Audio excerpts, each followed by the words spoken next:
Good evening, welcome. We're really glad to see you here today.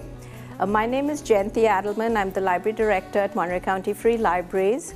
And this Community Matters series is something we just started. We felt that there was a lot of need for discussion. As most of you know, the nation is pretty polarized about a lot of issues these days, and so is our community. And so we just thought, the library is always seen as a safe place for discussion. Why not bring some of the difficult topics into the library and have these discussions?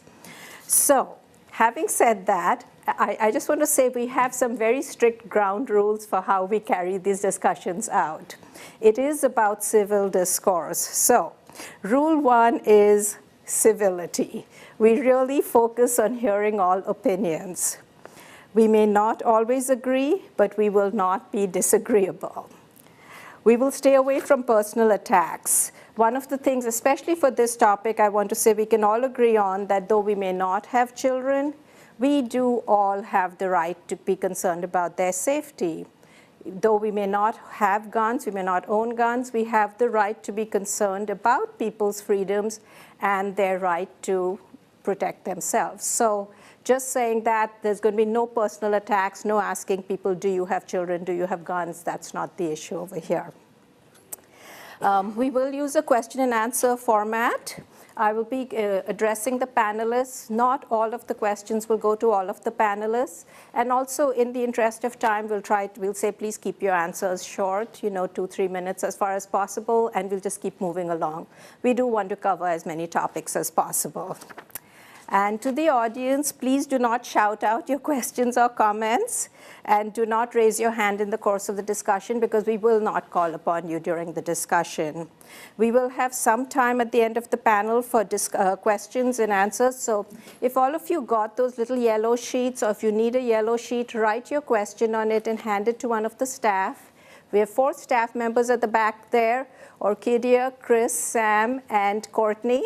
And thank you to them for actually helping set this up. But they will give you the little sheet if you need one, and they will collect your questions, and we will ask the questions at the end. And again, we will try to cover as many topics as possible. And most importantly, restrooms are out in the lobbies. So if you need to use the restrooms, that's where they are. Okay, so before we start, another thing I want to say is that, very interestingly, when we made the announcement about this panel, very large numbers, among the people that called us, a very large percentage just assumed this was about gun control. This is not about gun control. This is a panel where we're going to discuss different issues of the gun violence, the phenomenon that's going on. Definitely, we're talking about how to deal with the issue, but it is not a panel that's focused on just gun control. I want to make that really clear. All of our forums are about discussing issues that matter to the community and discussing different aspects of the community. So, and also clearly we cannot solve a problem in less than 2 hours, but our intention is to start a dialogue and hopefully to have people actually say, I see where they are coming from. You may not agree, but at least hearing what the other side is saying. And having said that, we're going to start by introducing our panel. And really, I appreciate very much that all of you have taken the time out of your busy schedules to be here. We are really trying to cover different aspects. We did plan to have a high schooler on the panel. Unfortunately, every single high schooler who said they'd be here ended up having something come up. And so being a school day, we ended up without any teens on our panel. It is a big issue for teens, as we know right now. But anyway, thank you all. So first, I'm going to introduce you just the way they're written, so in no particular order, really. Josh Stratton. So Josh is representing Supervisor Phillips today. Something came up. Supervisor Phillips couldn't be here, but so Josh is originally from this area, but moved away for college and work for 13 years before returning here. He has worked for several elected officials at the national level, but he feels that working here at the county is by far the most rewarding thing because he feels like he is directly impacting his home community. Josh has 2 children, a 6-year-old and a 2-year-old, and they're a large part of why he is on this panel, as he feels gun violence is out of control and something needs to be done to protect our kids. We have David Wasson from 831 Shooter. Born and raised in Monterey County, David was taught how to shoot and respect guns at around 10 years old.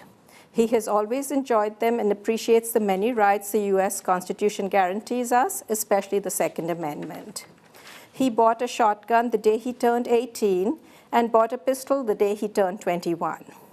In 2007, David survived a murder attempt. He realized that bad things do happen to good people and that when seconds count, help might be minutes away.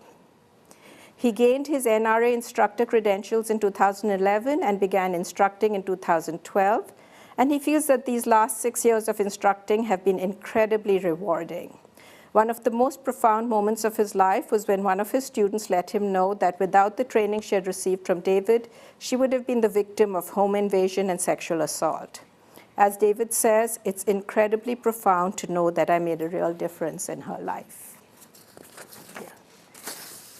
We have Angie Ortega. Angie has over a decade of experience working in Monterey County with victims of homicide.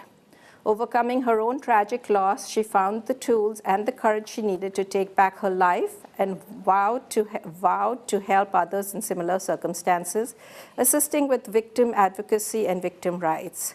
She serves as a chapter leader for the Monterey County chapter of Parents of Murdered Children, is a restorative justice representative as victim survivor, and is also victim impact speaker helping youth.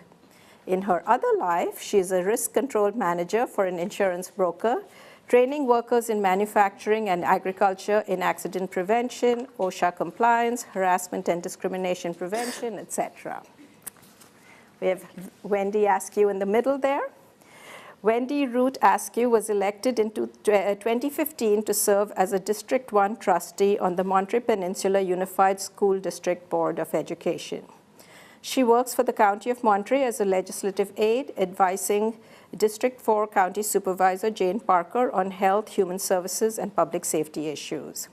Wendy is also mother to a young child, wife to an architect, and daughter to a parent educator and retired Army colonel. Wendy has been advocating for local governments, school boards, city councils, board of supervisors to adopt a resolution that demands federal gun control legislation. And at the end there, we have Joy McMurtry. She is a deputy public defender at Monterey County.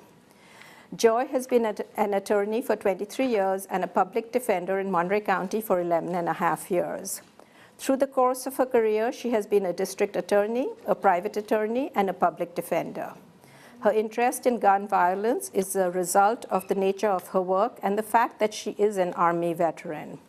In her current position, she generally represents individuals charged with some of the most serious crimes, murder, rape, gang charges, etc.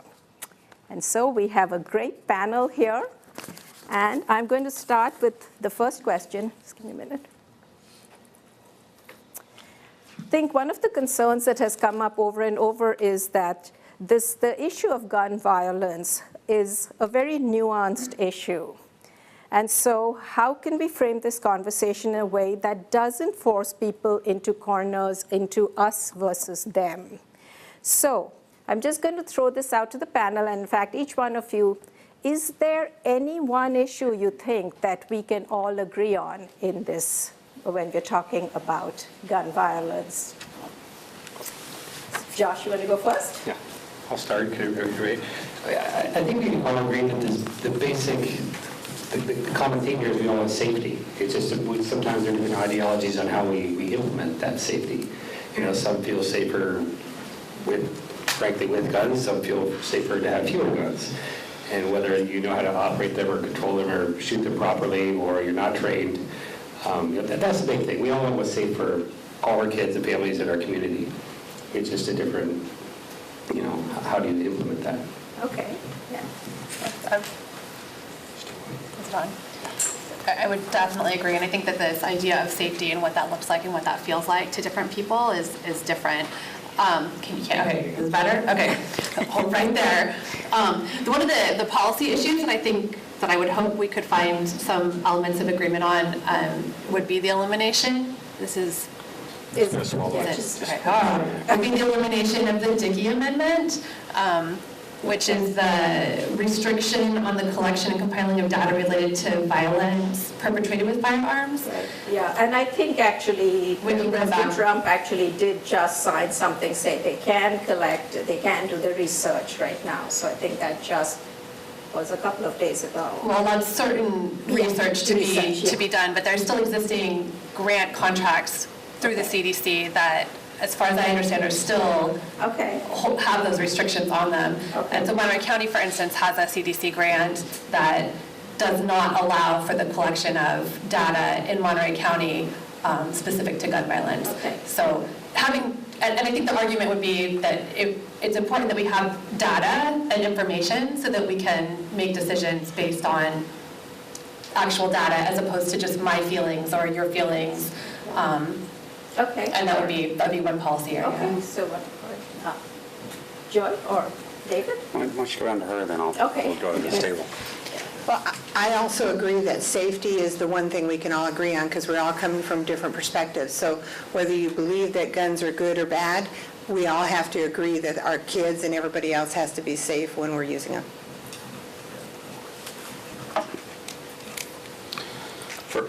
Of course, I agree. Everyone wants to be safe or safer. I would like to see the current laws fully enforced. Currently in the state of California, if I had 11 bullets in a magazine, I'd be considered a felon. But if I stole a gun, it's been decriminalized, and I'd be cited for a misdemeanor and released. So I believe current laws need to be enforced fully. And if they were enforced fully, there'd be a lot less criminals on the street.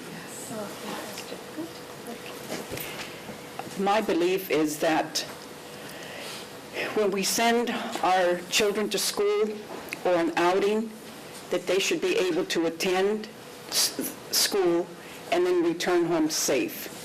There's no such thing as us sending our children out to be to learn something and be educated, and then we lose our children.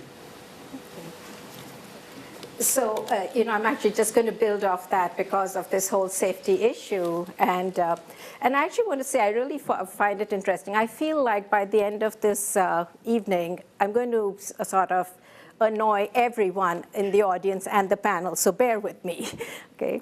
So many incidents, particularly those involving children, are often about children finding a firearm and mistakenly shooting themselves or someone else. So we're talking about the safety issue.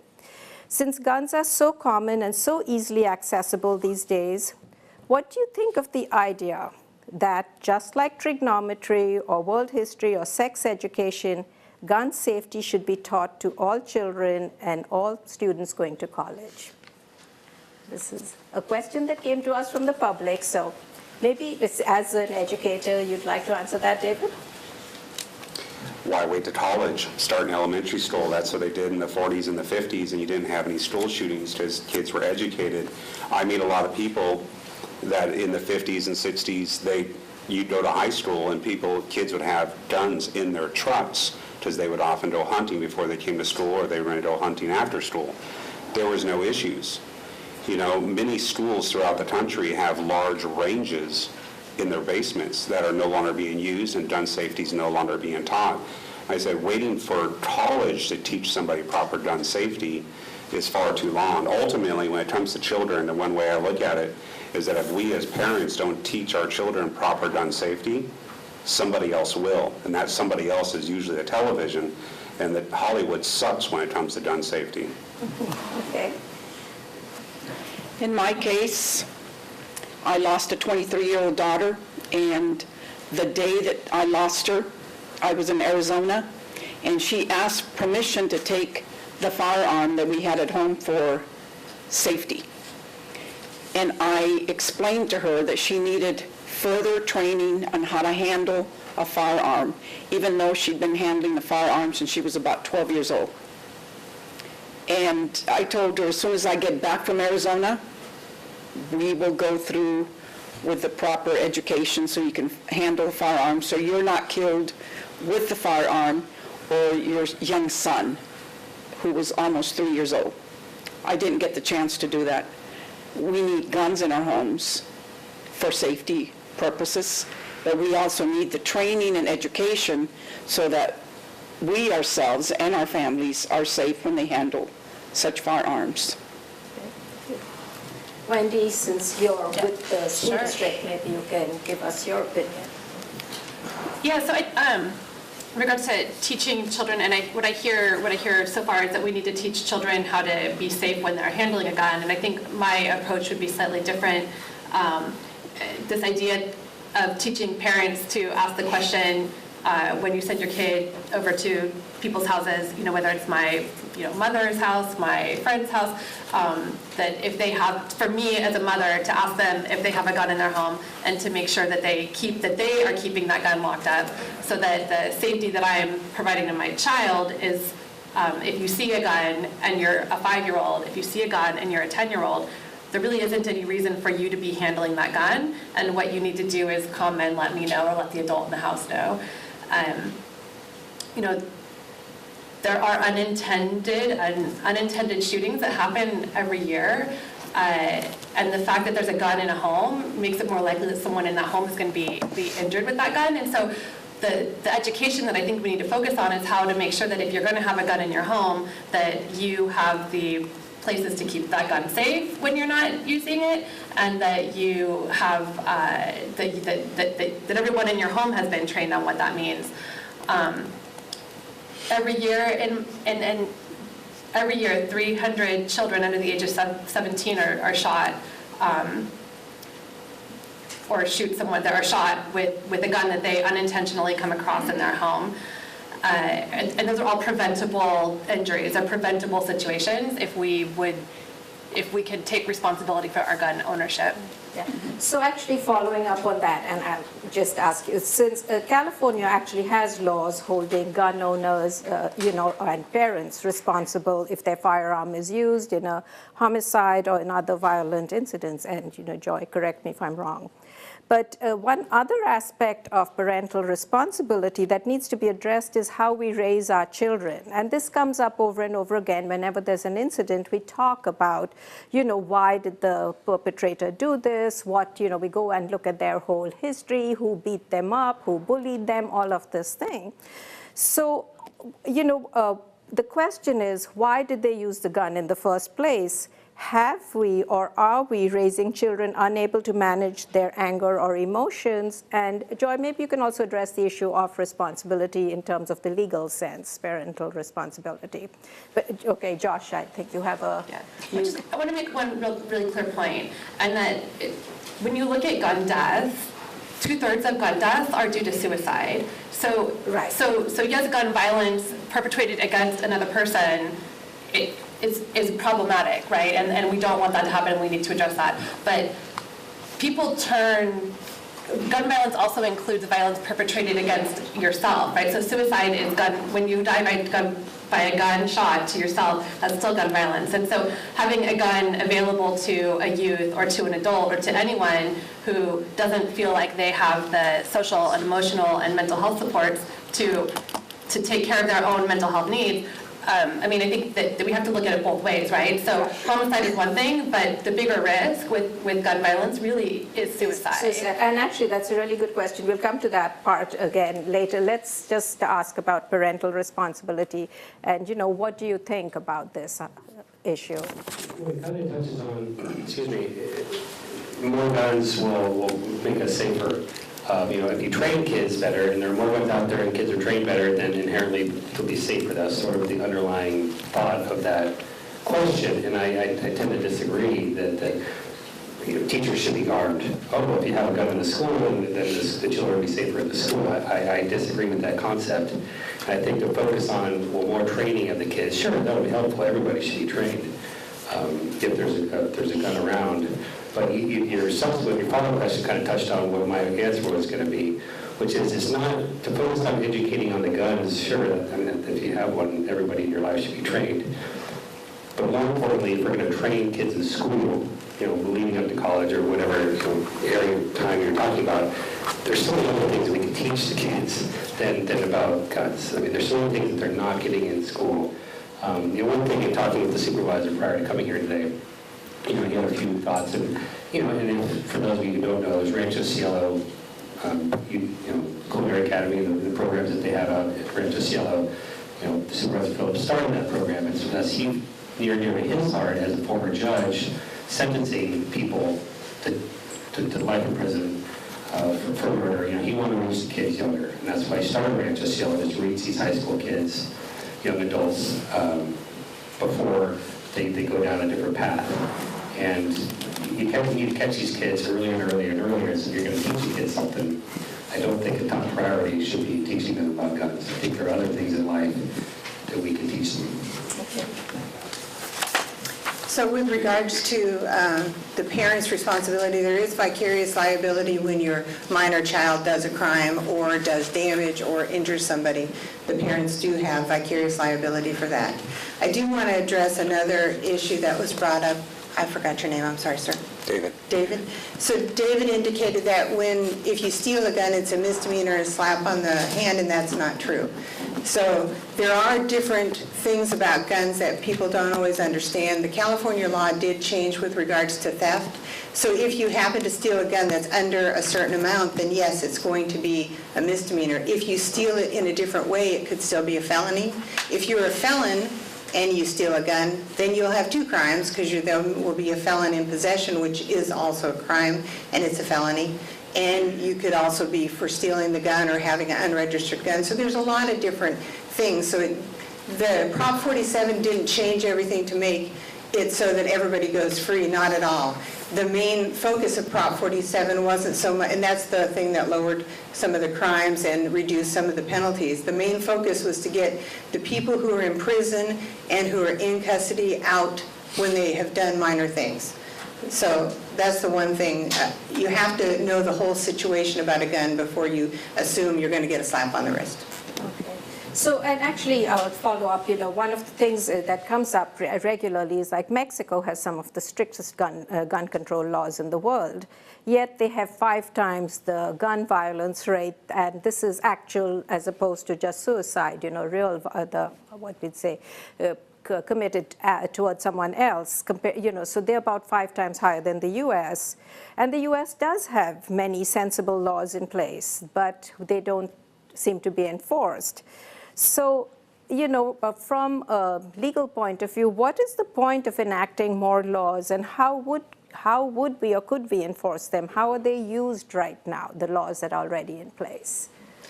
Well, that's always the tough question on any kind of thing that's enacted, is how is it enforced? Do we have enough police to enforce and to make sure that the laws are being followed? We don't. Do we have enough people who are going to follow the laws? We don't. And so as a result, you'll get situations, and I work mostly in Salinas, and that's where we have a lot of the gang gun violence, and those kids steal guns and pass them to each other.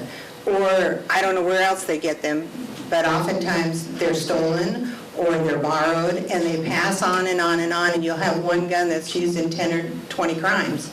And I'm not sure the answer to that question. We need more policing, we need more education, we need a lot of things. So, and actually, just from the legal point of view, is there a law you think we could use better, or we should have in place?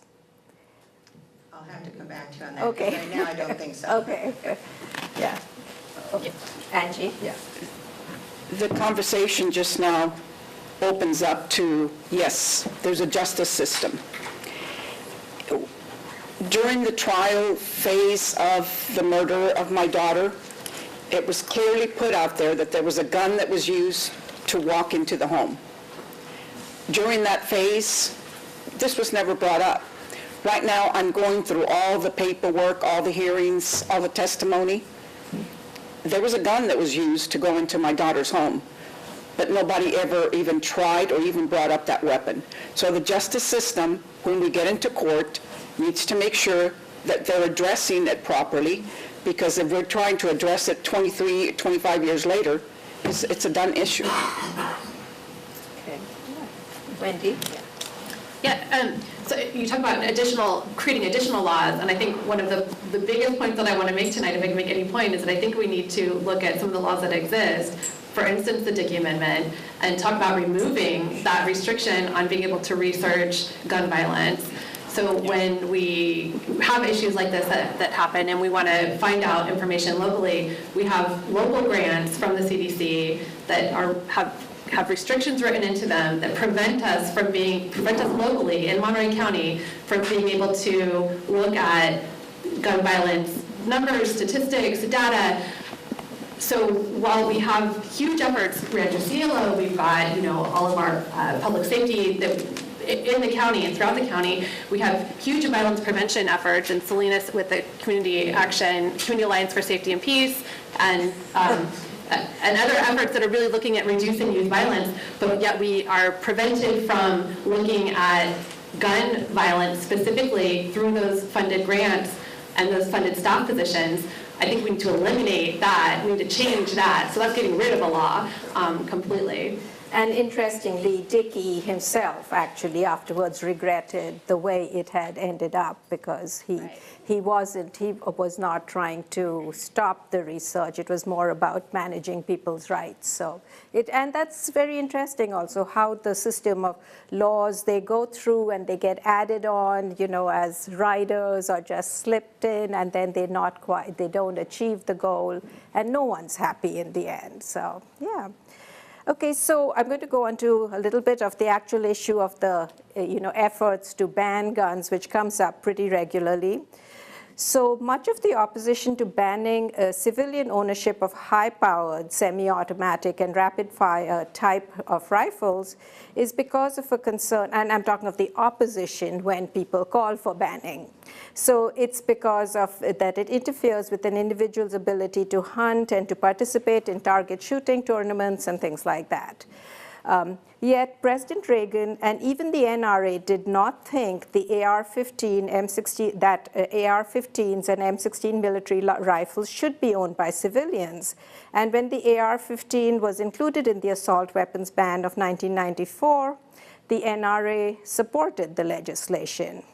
But this, of course, expired in 2004, and since then, every effort to revive this has been opposed. So what has changed? Why the resistance to banning this type of firearm now? So yeah, David. First and foremost, let's remember the Second Amendment did not guarantee your right to hunt. It guaranteed your right to defend yourself against a potentially tyrannical government.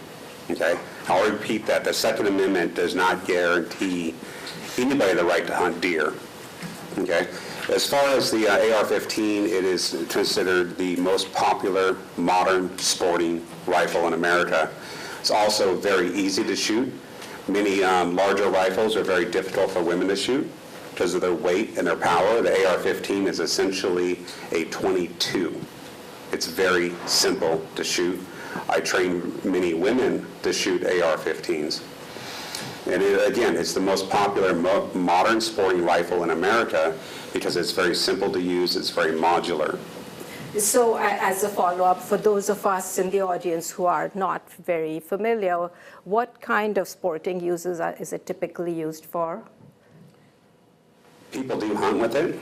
A lot of people, not hunting, not always deer, but smaller animals. It's considered a varmint gun. So if you have varmints, whether it be squirrels or groundhogs or other rabbits or small animals, it is often considered a varmint gun. Sporting-wise, it's used in many competitions. A lot of different competitions use the AR-15 platform. And again, it's the modern sporting rifle that is the easiest to use for a variety of people. Anyone?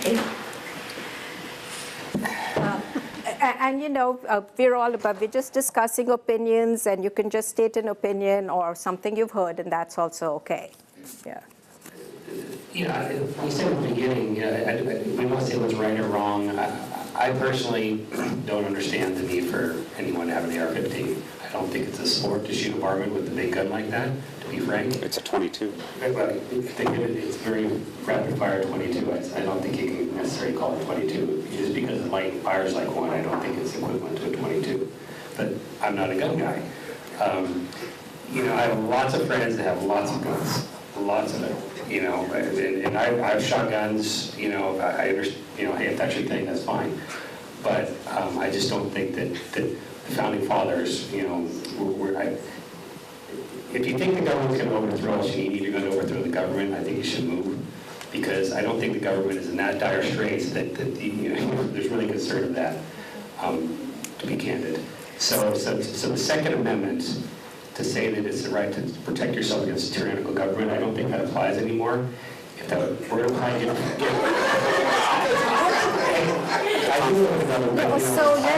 this is about in different terms. But get a flintlock gun. I mean, that's what the founding fathers were mentioning. I don't think they saw this type of weapon. So actually, let me just, it's interesting because the Second Amendment, and it's obviously one of the big issues that comes up, but the Second Amendment, talks about the right to bear arms, but it also talks about a well-regulated militia. So that aspect of regulation is built into the Second Amendment. And so, in fact, recent polls have shown that majority of Americans, including gun owners, actually favor stricter background checks and things like that, and closing the gun show loophole. Does this sort of fall into that realm of, say, sensible laws, or, if not quite, it still stays within the realm of the Second Amendment? So, yeah. I'd like to quote George Mason, who's considered the father of the Bill of Rights and the co-author of the Second Amendment. He responded to this question. Somebody asked him this question. I asked, "Sir, what is the militia?" He said, "It is the whole of the people. To disarm the people is the best and most effectual way to enslave them." Ben Franklin said, "The definition of tyranny is what is legal for the government and illegal for the citizen." Do you have an opinion on this? Yeah. So I do want to. We will please hold your questions and your comments. If you want to just write them up and pass them down. But it is. The point is of the regulation, not the not being regulated. I think that's what the question was. Yeah. So in regards to the militia is defined as the people. That is everybody here. Right, because in 1790, everybody brought their weapon to the war. Yeah. So now if you bring your weapon to the army, you're not supposed to be in that. So we're going to hold off over here till we get, okay. And this is, I'm just bringing up the questions that were asked by by the people that wrote in and called in. Okay, so I'm going to go into another issue of government control and managing. So one of the things, again, that comes up is about the the bill that Senator Dianne Feinstein tried to have passed right after the San Bernardino shooting. So it's kind of interesting because American people have pretty much allowed the government to set up extremely intrusive pre-travel checks and allowed the creation of no-fly lists. I mean, this is something that we've accepted and allowed quite easily. But yet, when Senator Dianne Feinstein put this bill up, which would have prohibited individuals on the terrorism watch list from buying guns, it was rejected, and it has been rejected that for some reason, and the NRA has been very strong about rejecting that also. And again, strangely enough, majority of the people who voted against this bill strongly support anti-terrorism laws. Why do you think this bill was rejected? Any thoughts? I'm sorry, I don't remember your name at the end. Me? Yes. Joy. Joy, can you explain due process and why it is illegal for citizens to lose their rights without due process? Okay, but we will come back to the terrorism law. I think it all works together because I agree with you. I think I agree with you. So due process is the right to go through the process and not just have your rights removed. So for example, you lose a lot of due process right when you're a convicted felon. you lose a lot of your rights completely. But the thing with that watch list and preventing people from buying guns, when you select groups like that, then you're targeting particular individuals, and they lose all their rights then. They lose their due process rights, and it's not right. And I don't think you should ever target particular individuals. If you're going to regulate, you need to regulate, and it's across the board. You don't select groups out, and that's the issue with due process. You can't just pick particular people or particular groups, only don't give them to men, for example, or whatever. And that is a concern also, whether this is targeting a specific group or whether we're talking about people of color, of certain backgrounds. But I'm just curious, I'm bringing these up, and it is about talking the discussion. And I think one of the things that's really unfortunate in today's political environment is that things are so political, right? And that I think that there are situations and times where some legislation will be put out or presented because it sounds like it polls well, or it sounds like the right thing to do. But if we're not really looking at how to get at some of the underlying issues, if we're not really looking at like what laws, what options do we have that would increase safety? What data can we look at to say who is using guns, when are they using those weapons in a way that's inappropriate and violent and dangerous? And how can we, if we're going to change our laws, how do we make sure that we're changing our laws in a way that really gets at some of those underlying problems, not just something that makes me feel good because I now feel safer because I did this thing that sounds really good and I can run for re-election. Right, and I think that is one of the concerns. Josh? Are you going to comment? Go ahead. Well, if we talk about due process, there are protected classes. They're women, older people, people of color. They're very protected classes that have rights that need to be protected. I didn't know that felons or people on watch lists were a protected class, so I don't know what the due process factors when you've got someone who's a known risk for whatever reason by their own doing. I don't see how they should be protected from not being able to fly on an airplane if they're a danger.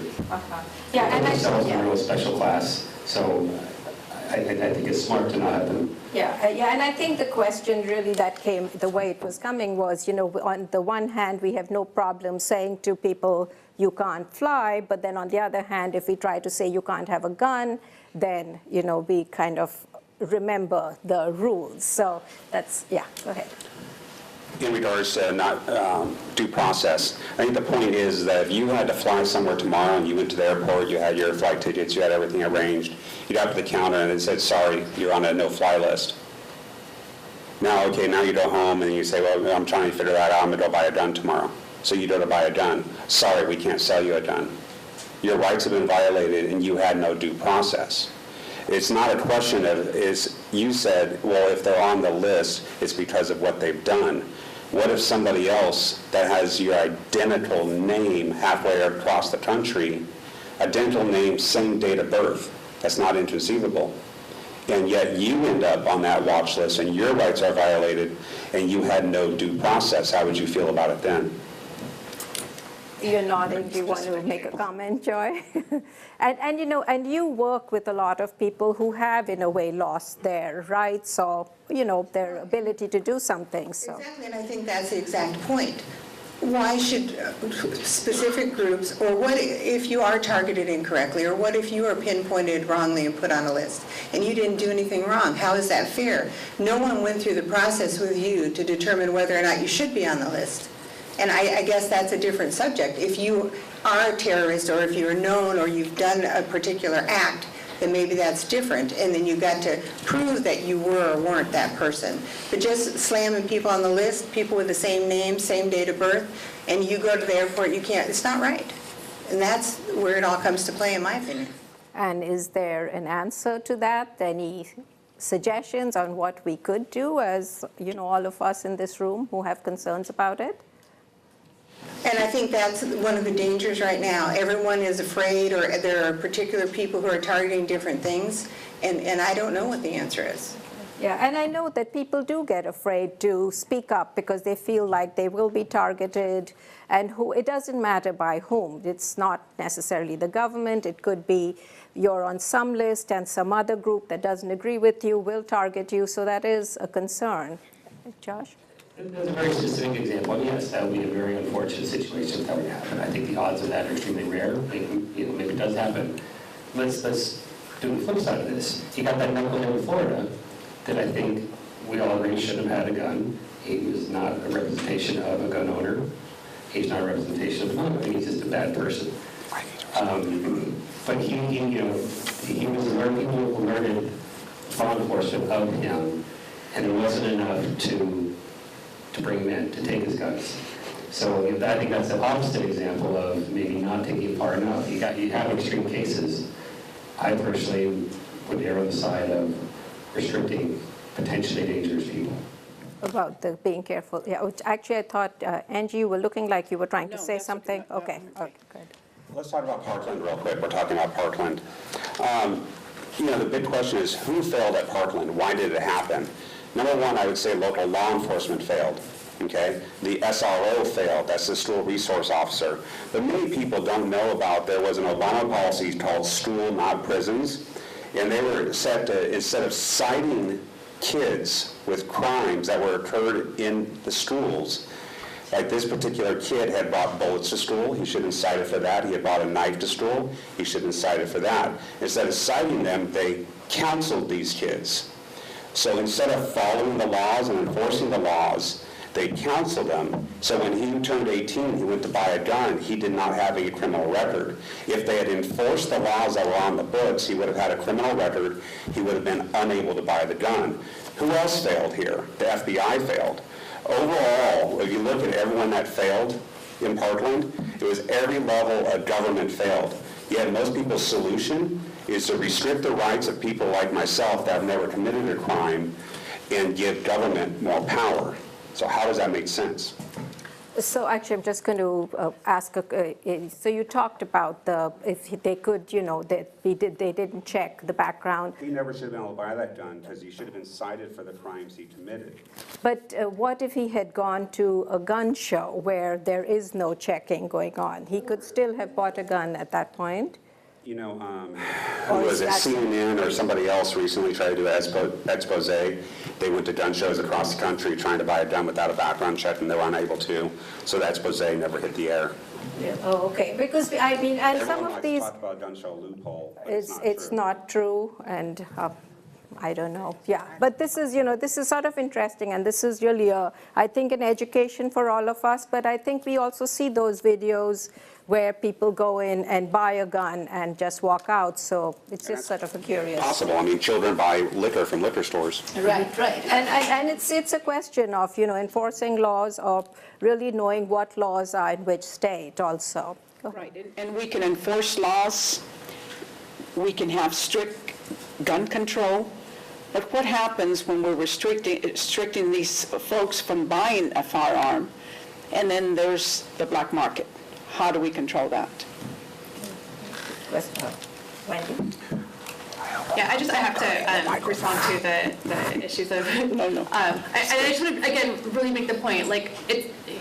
Mass shootings are terrible, horrible, terrible things that happen, and they get a lot of media attention, and they bring crowds of people out to march, and they rally folks around an issue. But there are over 30,000 deaths annually as a result of gun violence.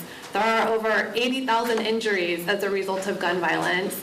In Monterey County, that's 50 people who are killed every year due to gun violence. Every single year right here in Monterey County, over 100 life-threatening trauma wounds are treated in our hospital at Natividad Medical Center. So yes, I think we need to talk about mass shootings, but when we're talking about gun violence and how to control gun violence, there's this much, much larger issue that affects communities on a regular basis, and I think that's the discussion that I'm glad that we can have right now, and I'm glad that people are paying attention to that level of discussion.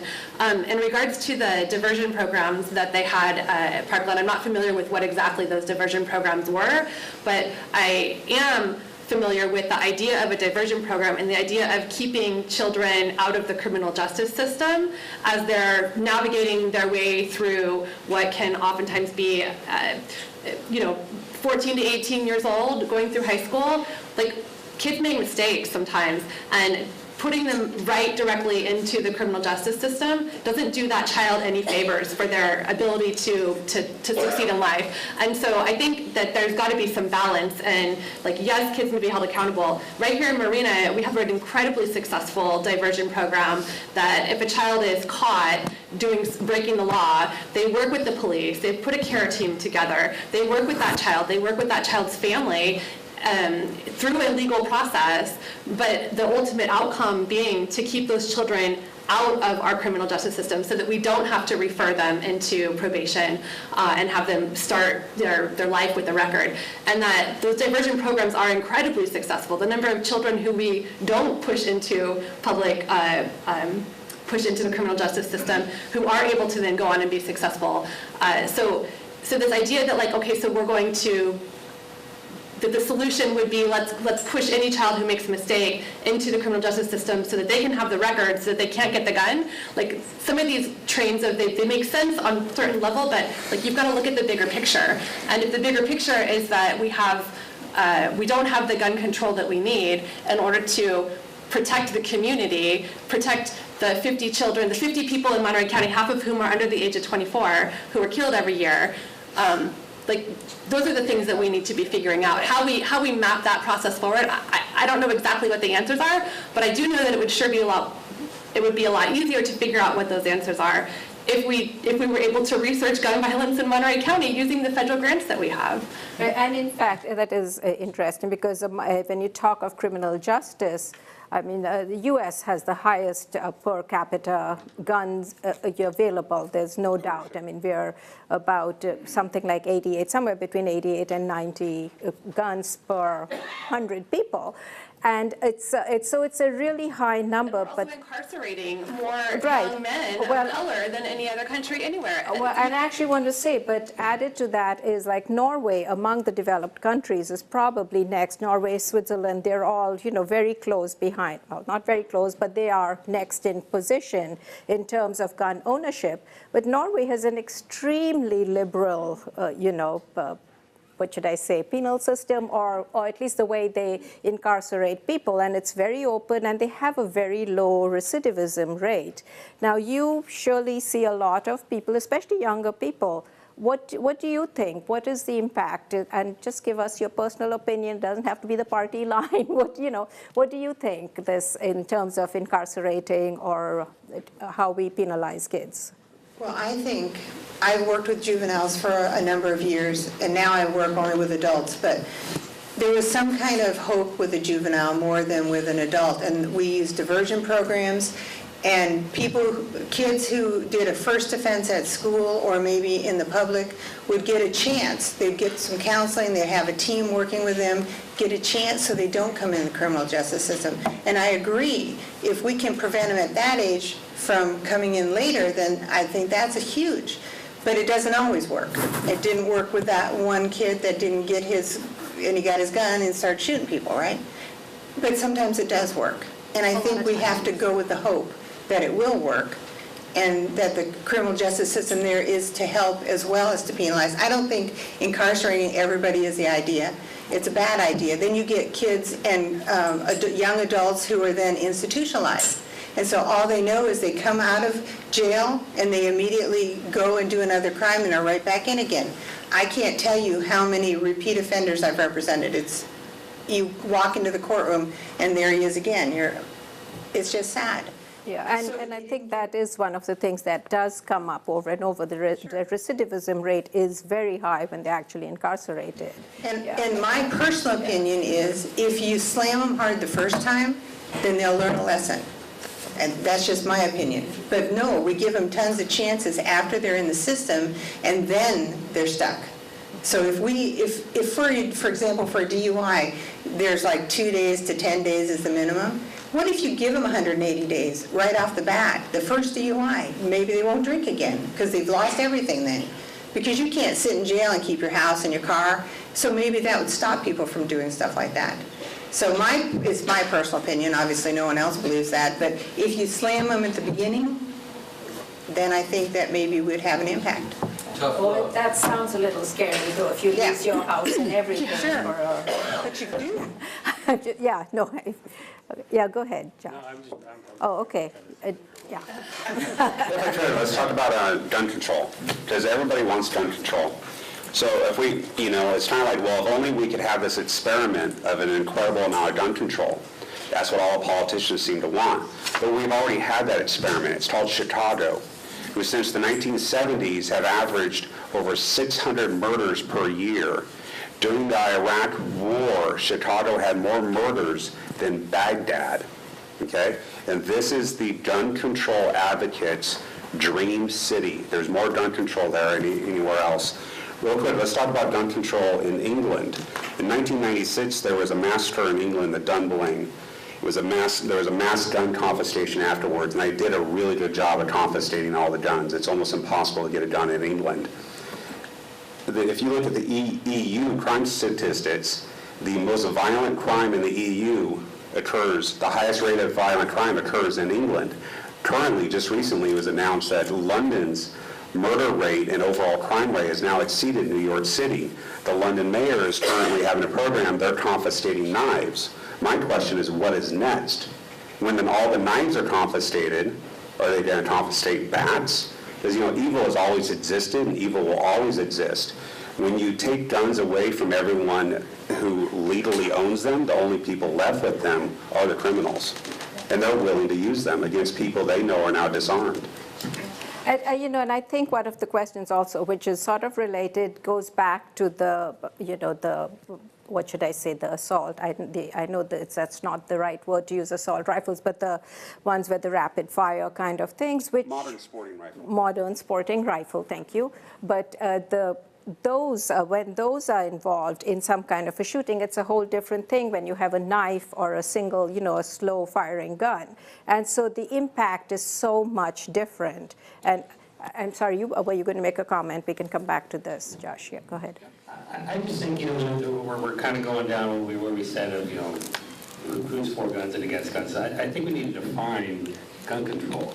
What does that mean? I mean, clearly I have my views on guns, but gun control is, in my opinion, just making sure that if we try to keep the hands on people who shouldn't have them. There's a vetting process, there's a waiting period before you get it.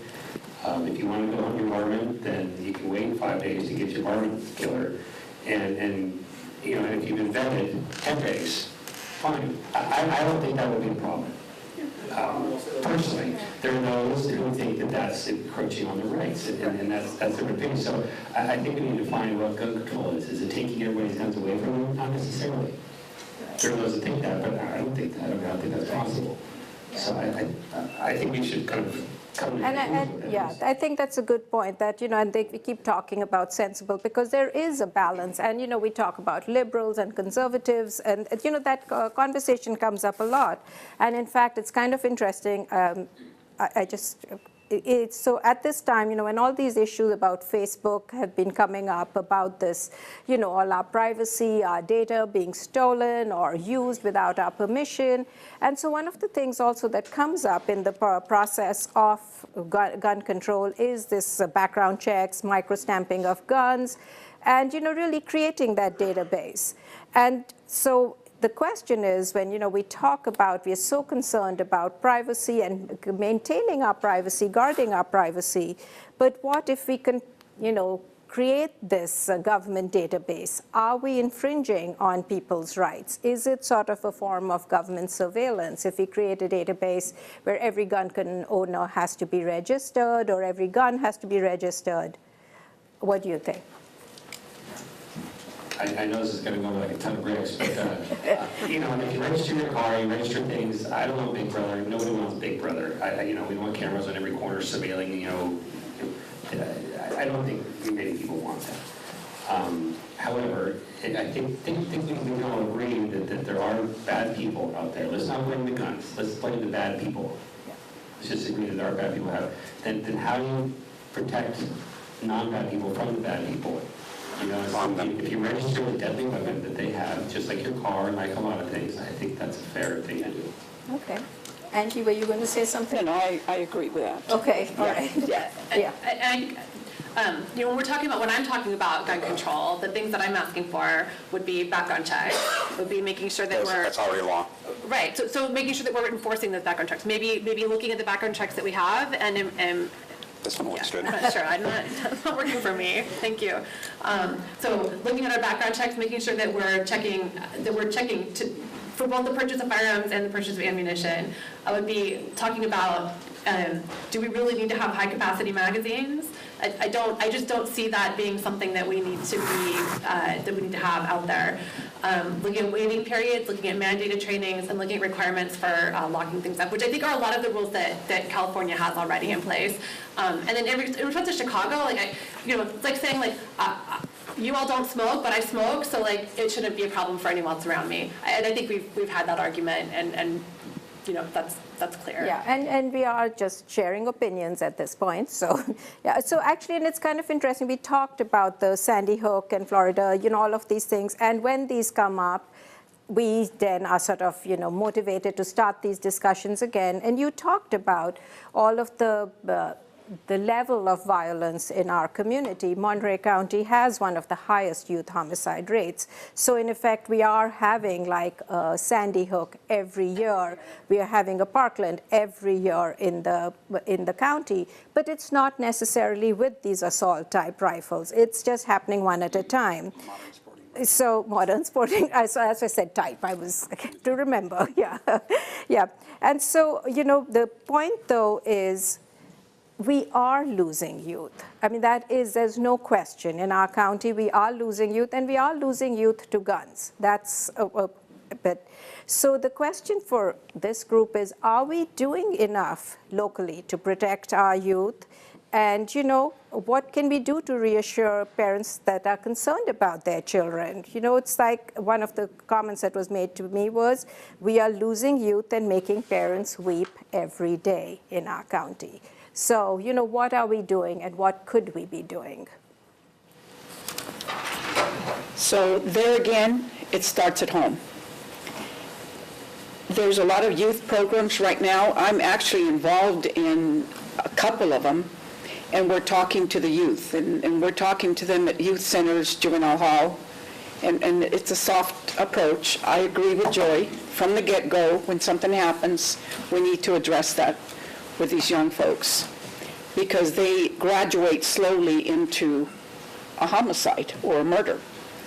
So one of the things that I am not seeing are parents sitting down with the youth or in another room as we're addressing their children. We don't see the parents in another room where we can actually be working with them as well. And so that's lacking. And there's no participation. You just are not seeing parents involved. So you think parents are basically abdicating their responsibility and saying the school or the government or someone should take care of this? I think at times, once the child is going through those centers, it's like, okay, they're going to be taken care of. There's going to be counseling. There's going to be help for them.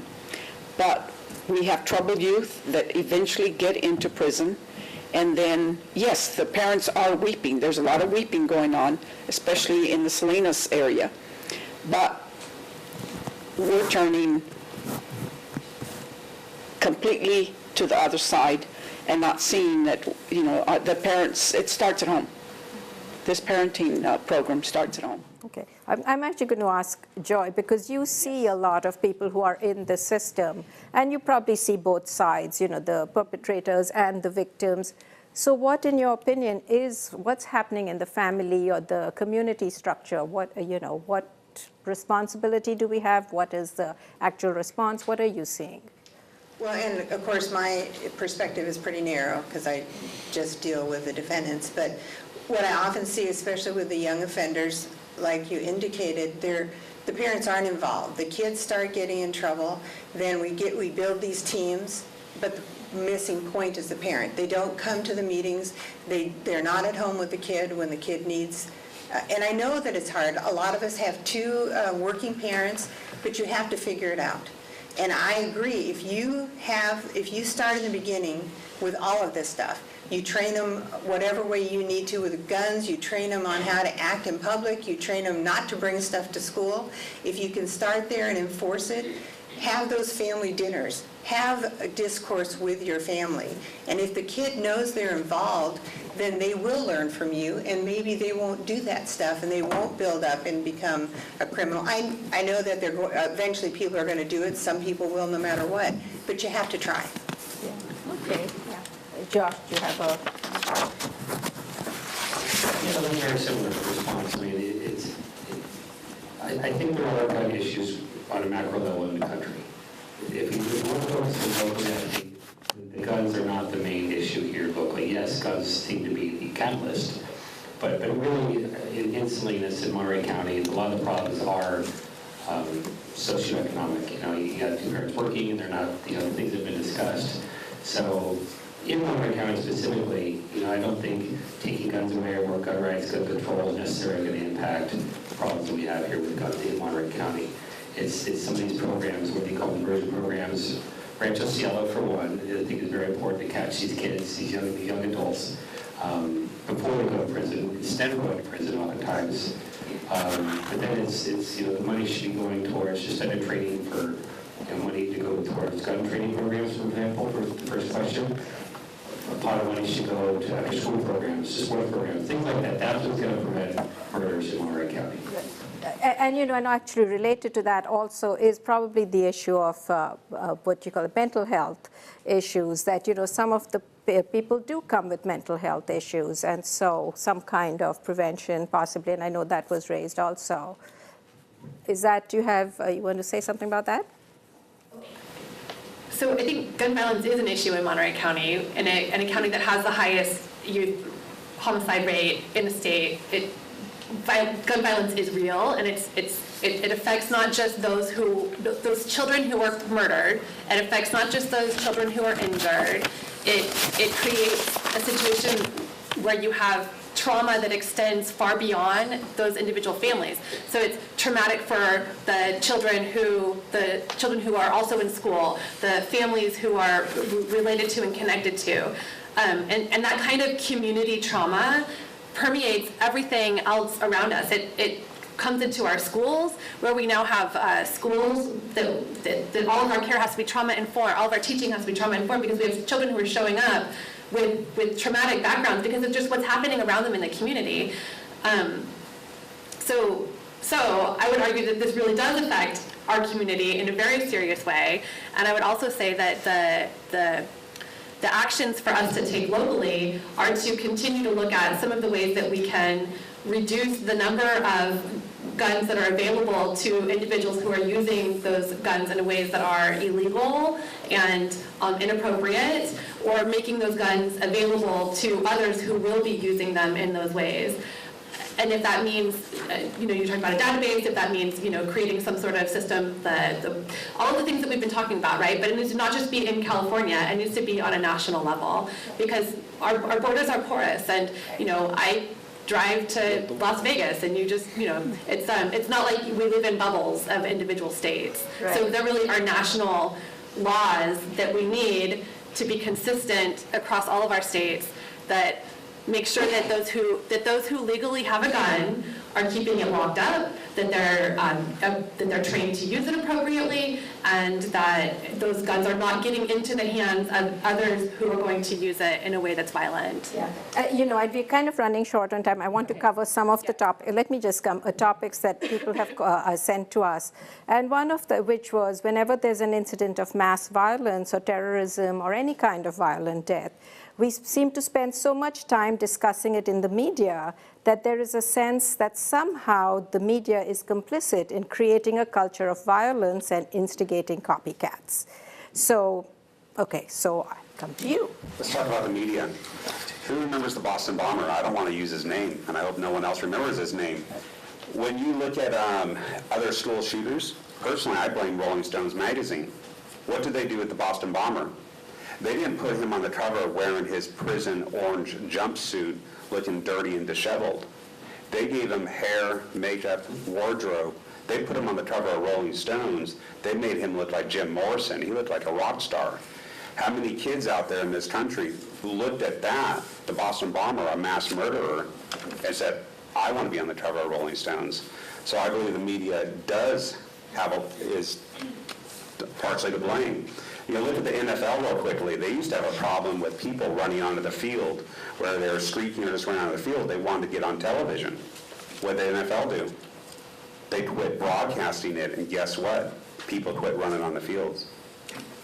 Thank you. Anyone else have an opinion on media complicity? Okay.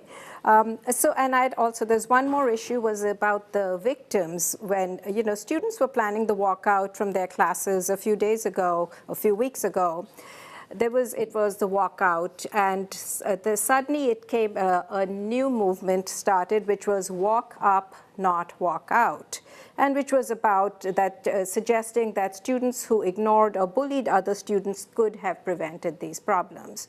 So in a way, we are told that and we also told people need to stay away from unsafe places. So over and over, instances come up of where we are somehow blaming the victims.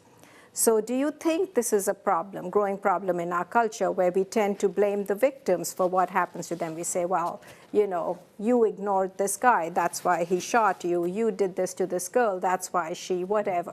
So do you think that's something that's related to the gun violence? Not. Go for it. I'm going to take your question and run with a different answer. Okay. And I'm speaking for our school, so I'm here representing, or as a member of the school board. I don't think that we can turn this into a mental health issue. I think that we have a mental health crisis in our country, but I don't think that. Okay, let's. So in our schools, I would like to make a point that we are funding mental health counselors on every single school campus at a level that's higher than mandated, than required, because we do have a mental health crisis in our country, and students do need additional support with being able to socialize appropriately and have their mental health needs met. And this idea that they're going to get that at home, it's just not real. They're not getting what they need always from home for so many reasons. And so we do have to find ways to continue to provide a wraparound set of services in a school setting so that every child, for whatever the reason, not just as a way to prevent violence, but to make children feel safe on campus and safe in their communities. Okay. And Angie? I'm not really seeing any reports coming back from where there's been mass violence, where they're blaming the victim. But in other circumstances, I do at times do see where they're saying, well, yes, the victim should have been a little bit more careful with who they chose to hang around with or who they made friends with. And let's face it, I don't think that is the victim's fault. Sometimes they're too trusting, and they get into a situation where they lose their life. Now they get into the justice system, the criminal gets into the justice system, and we see the records where they started at 8 years old, and nothing happened to them. And then the juvenile record is not privy to anyone, and so we have a young adult that commits a crime, and then they get into prison, and then after a while, they're classified as a youth offender, and they may be released. So the justice system, we need to make sure that we're overlooking these laws to make sure that doesn't happen. Okay. And I'm going to go to you, Joy. Yes. And you've been on both sides, even though you're in the public defender's office. Now you were in the DA's office in a previous life. So what do you think about this? Well, I apologize, but I got all confused with the question with the mental health answer because it didn't seem to have anything to do. So I'm sorry, I don't remember what the original. So The question. The question was really about this growing problem, and you can just tell us The about victim rights? Right, and yeah. And the blaming the victim. So as a public defender, you see that all the time where the perpetrator blames the victim for shooting them, beating them up. Mm-hmm. Well, if she would have put dinner on the table, that kind of thing. And I don't, personally, I don't think it's systematic, but I do know individually people say that. But I don't think it's, I don't know. If I could touch on something that was said before about the media, we won't go down the fake news path, but in my view, there's, I think you mentioned copycat earlier, and the sensationalizing of all this. I mean, just in Marina High alone, we said there have been 2 instances of vandalism, say threats to put on, I'm going to shoot the school. I mean, and this is, that's just in a microcosm of one school would have 2 instances of that. Then there's a problem.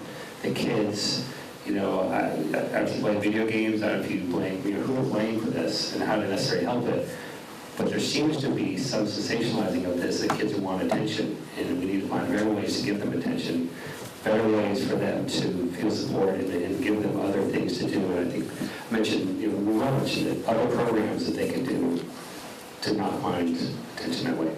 Yeah, so one of the questions we got is, a lot of tonight's conversation focused on gun safety education and screening in who has access to guns. It was even suggested that gun education begin before high school.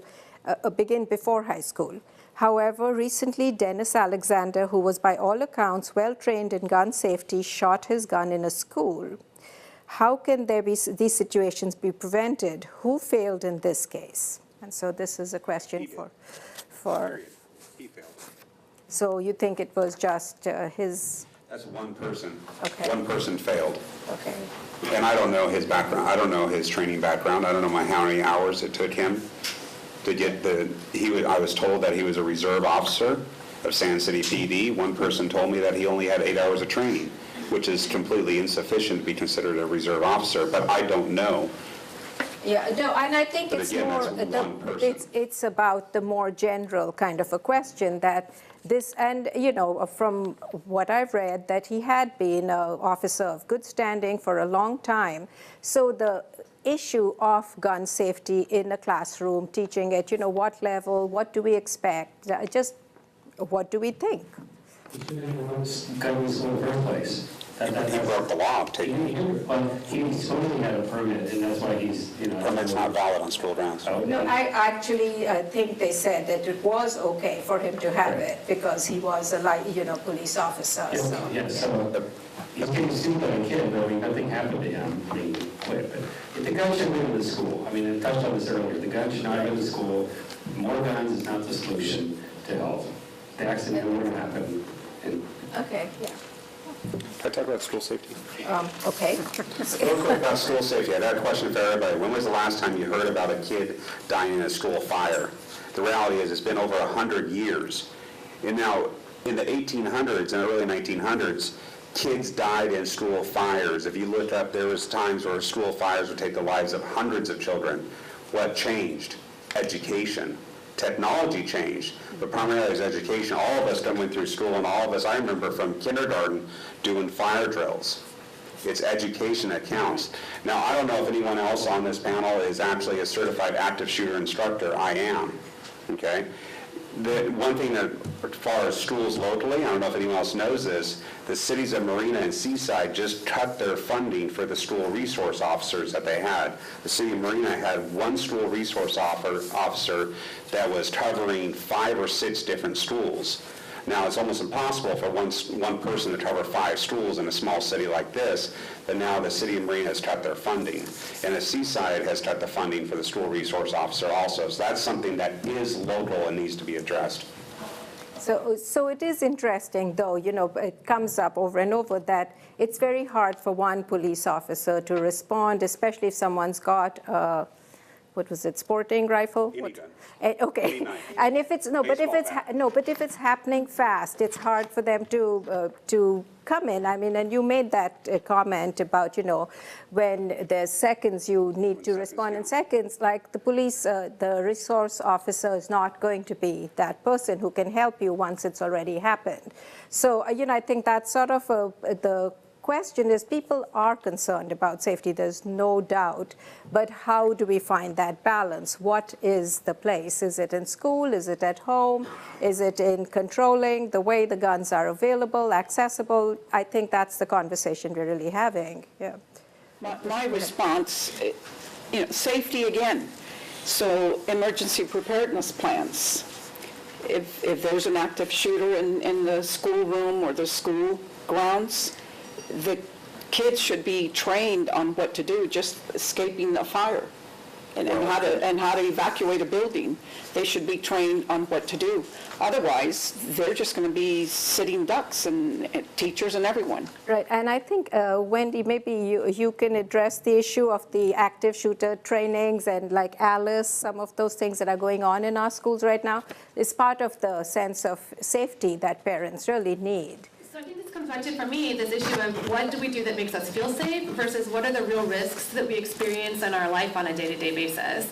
So the real risks that we have in Monterey County isn't a school shooting. The real risks that we have in Monterey County are the 50 people who are killed every year by guns. And those are not happening on school campuses, that's happening out in the community. So in regards to ALICE trainings, the school district has funded and is funding ALICE trainings at every school site. I think that we do need to look more closely at the data around what we're doing that actually is providing additional protection and safety for our children and our teachers versus what we're spending money on to make people feel safe. I think that in regards to the SRO, again, the same question. Are we making choices because it makes me feel safe, or are we making choices to spend money in places where we know it actually increases the safety of our community? And so that's where I think the data and looking back to evidence as to where we put our investments and how we craft policy. As policymakers, we have a responsibility to not just do what I feel is right, but to really look at evidence to drive that policy forward.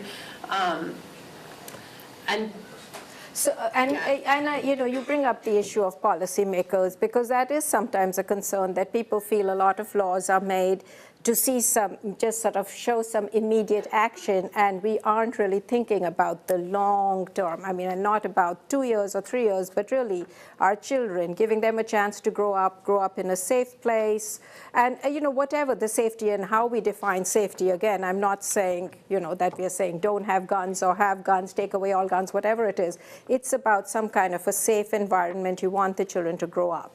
And I would just argue, we want all of our children to be safe. We want our communities to be healthy. So when we're looking at a school resource officer, for instance, that's a program that costs about $200,000 per officer when you do salaries and benefits, $170,000 to $200,000.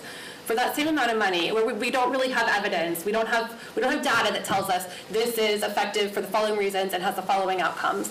Whereas we do have a lot of other programs in education where we do have really good evidence that if you provide a child with preschool, and we can hire 3 preschool teachers and put 3 preschool classes together, we know that that has positive impacts for the health and safety of that child for their entire life.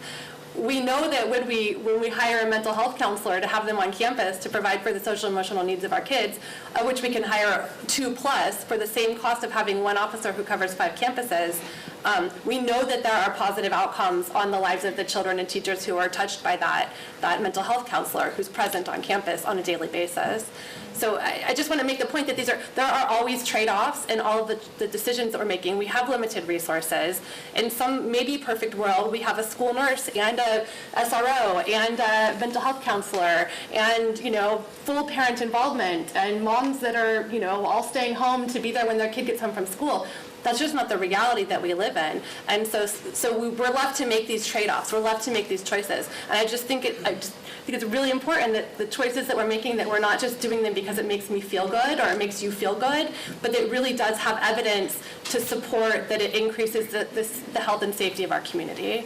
And so, one of the things is when you create a good sort of a base for children, they have these options. They grow up, they can find jobs, they don't opt for the wrong career. And one of the questions was about, do we have a gun problem or a gang problem in our county? And again, I'm going to go back to you, Joy, about what is your impression? What do you see in terms of the people that you're getting? Are they more gang members? Or are they just individuals, copycats? What do you see? What I see is gang members. Right. Yeah. And I see a lot of them, and I see them every single day. But I also see individuals who are using guns in the wrong way, too. But the majority of the gun violence that I personally see is with gangs. Okay. Angie? Thank you. I agree with that. And so our violence and gun violence is going on in Salinas, and I'm just going to say Salinas, because it is in other areas. It is gang-related. And so we need to have gang prevention programs to help our city. Now, when I was talking about having programs where you have preventive programs, even though we haven't had a mass shooting in one of our schools, do we wait to have something like that happen and then have our kids in school not know what the heck to do? If we don't know how to exit this room and there's a fire, an explosion, or somebody comes in to attack one of us, do we know how to get out of here safely? So there's a preventive factor, and I think that because it's happened in other parts of the world, we should be concentrating on prevention programs, evacuations, and safety in our schools. Education. Yes, thank you. Okay, thank you. Did you want to add to that? Yeah. I already said it. Okay, and in fact, again, I'll come back to you. How many of the guns used in gun violence in a year, and I'm going to go with our area, were actually legally owned? Is there a sense? Well, we don't have a lot of statistics about that sort of thing. No. Every gang case I've ever had that involved the gun was stolen, every single one. There isn't one that the person owned it. Now, you have the other kind of violence where, a husband shoots a wife or vice versa, and that's usually a gun that is owned by one of the parties, and it's a legal gun. Yeah, Okay. that's Thank true. you. And yeah, that is, and so domestic violence is another part of the Right. issue. Yeah, so in children who use a gun for suicide, over 80% of those guns come from that home or a home of a family member. So that's homicide violence, but I think that we also have to look at suicide as gun violence as well. And those are guns that people own and have access Right, to. and the statistics, and you raised that point, because we really need to look at statistics the way they, what they really are saying when we hear about, one of the things was the Washington Post saying 150,000 kids are exposed to school violence, gun violence in the school. Many of them were, suicides or in the parking lot or at night, but they are counted in there. So really being sensible about how we view these statistics. So that's a very good point. So we are really at the end of our time. We had a lot of good questions. A lot of them we were, the panelists, you already did address them. So I just want to thank you so much. I realize this is a tough topic for all of us, and I'm glad we're having this conversation, and I appreciate everyone who listened to all the opinions, even the ones that didn't agree with them. So I'm going to end with one final question to each of you. So there's no question that there are very strong emotions on both sides of this issue and very strong reasons for why both sides are right. Knowing that this is an oversimplification of a very nuanced issue, here is the final question to each of you. If you could make one suggestion, just one suggestion on how we could balance the rights of gun owners with that of public concerns for safety, what would it be? Anyone? And it's not the only answer, obviously, but just throwing out ideas. I say education. Okay. Yeah. And then you say education about guns? Education about guns, usage, storage, how we keep them. Okay. Yeah. Yeah.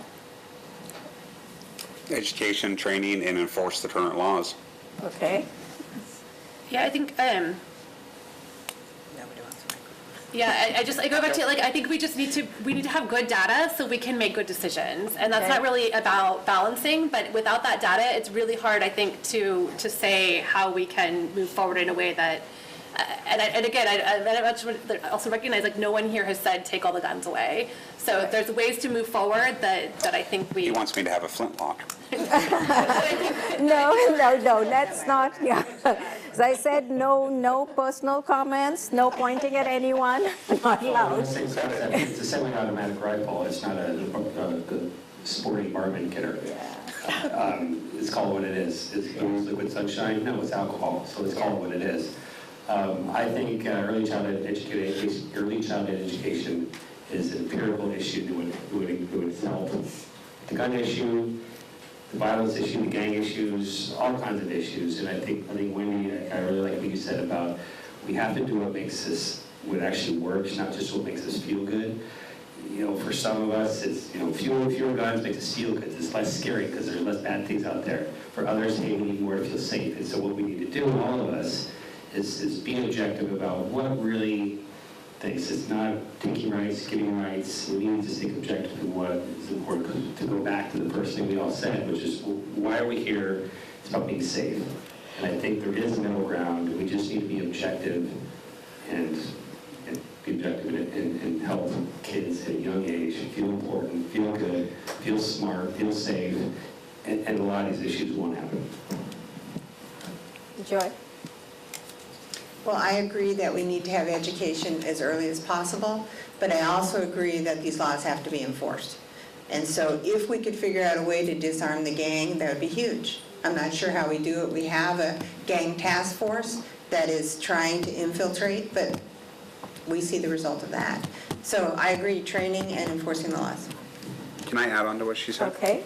Rudy Giuliani in New York instituted stop and frisk. He cut the murder rate. I don't remember the percentage, but it was incredible what he did there, and it worked. And by the way, that's what London is doing now, stop and frisk to take knives off of people. And I think, of course, again, that comes into like people being targeted, or, you know, we have these profiling, and also there's always both sides of the issue, so it's a good thing. I'm glad we actually seem to have some agreement in enforcing laws at least, so that's good. And, you know, I appreciate it so much. I know, again, it was a tough topic, and, you know, some of you probably got a little more of, you know, response. So, but thank you, and I really appreciate it. So can we give our panelists a really big hand?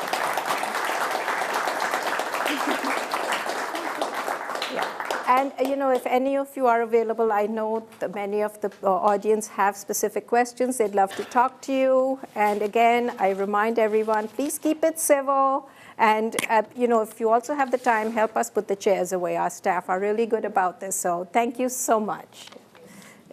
Thank you for facilitating. You did really good. Thank you.